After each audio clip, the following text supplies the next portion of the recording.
Welcome back, and in this episode, I'm going to teach you how to mix keyboard, the bass, and the guitar. Now, a lot of people don't think this, but mixing keyboards is probably one of the hardest things for certain people because they don't understand that certain keyboards don't translate the same. So a couple years ago, I did an anniversary service. I'll put the link in the bio. But I did the anniversary service, and I was trying to figure out why the mix always sounded real muddy and mid on the TV, but when I listened to my headphones on my phone, it was totally different. I'm gonna show you why. So with frequencies, a lot of keyboard players. This is a lot of keyboard players. They normally range from 200 to 800. Their sounds. For me, I would like a keyboard to hit, all the frequency, like at least come up to 4K. Now, this is no slight to nobody, okay? But I'll probably say the only person I know that I have mixed whose keyboard has hit the whole bar graph is Zion Barnes. And his keyboard literally, once he hits the low note, it's a low note. When he plays, it's from 200 and at least to 4K. And the reason why that's so important is because, like I said, you don't want your mids to be drowning out your mix, and it'll feel like your mids are all the way up here, and your highs are all the way down here. When you kind of print it out and listen to TV, like listening on the TV, guys. This will really expose a lot of stuff with your mix. It don't even gotta be another person, because that's just how they like their sounds. But with you don't want it to you don't want that, So this is how I kind of like get that together.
It's really that easy. I'm telling you.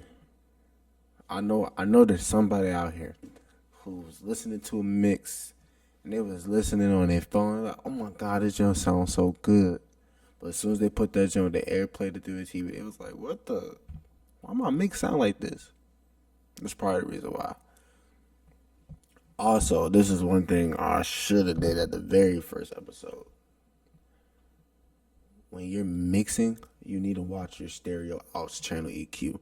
The reason why I do is because I want my mix to evenly hit the bar graph. Like I want it to evenly have some type of, you get what I'm saying? Make sure it all hits the EQ, the graph, because when I get into all cars, any sound system, it could be a raggedy one, it could be a great one. I want it to translate everywhere. You get what I'm saying?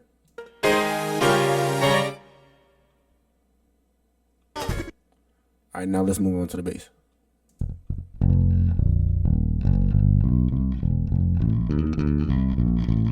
So, I'm not a bass player.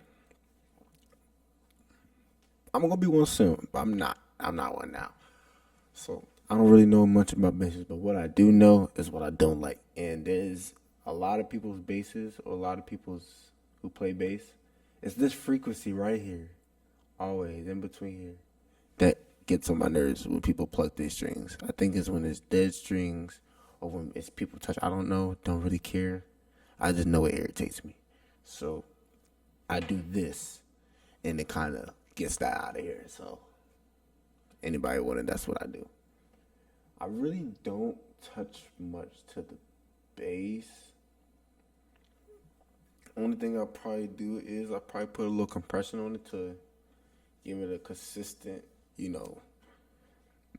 a consistent feel, because some people don't play consistently. So instead of trying to figure out who does, who doesn't, I treat everybody the same.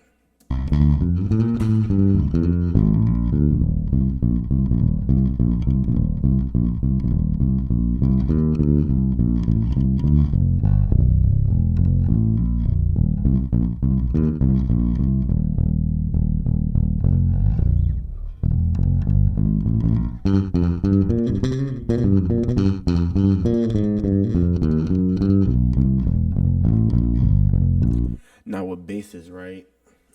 I kind of wanted to fill up my whole mix. So what I do is I add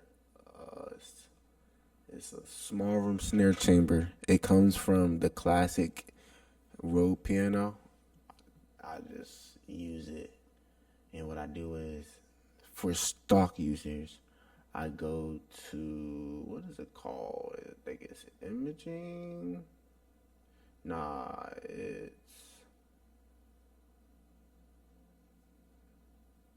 I think it's spreader. It's spreader. So what you do is, y'all was just watching, but you go to modulation, you go to spreader, and it will basically spread out the reverb.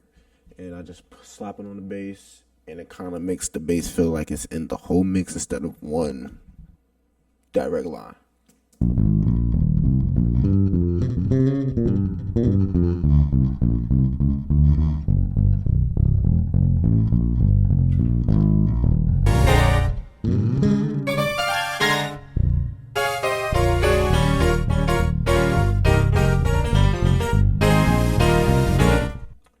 Now let's move on to the guitar. Now,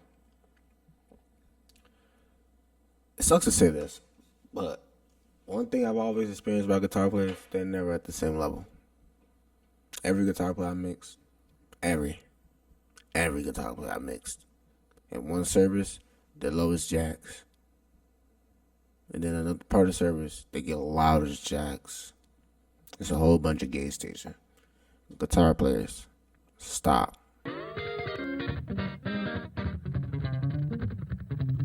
Like I said, I'm not a guitar player. I'm not a bass player. I just know what I like to hear, and I know what I like in my mix. And, I just mix how I mix. So, yeah.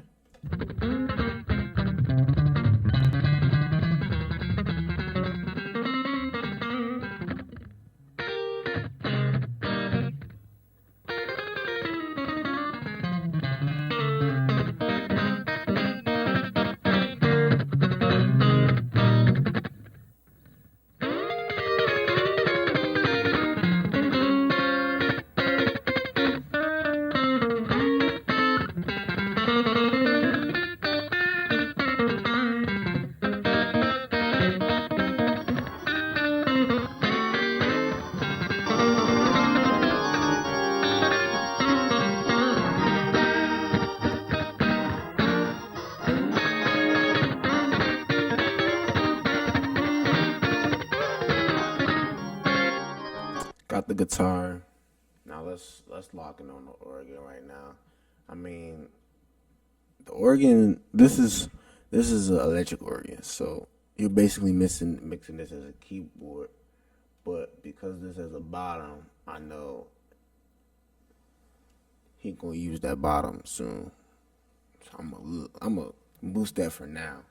But really, all I gotta do with this one, since it's an electric organ, it's already EQ. I just gotta gain it. Make sure it stays on. Make sure it stays on topic for real in the mix. That's really it.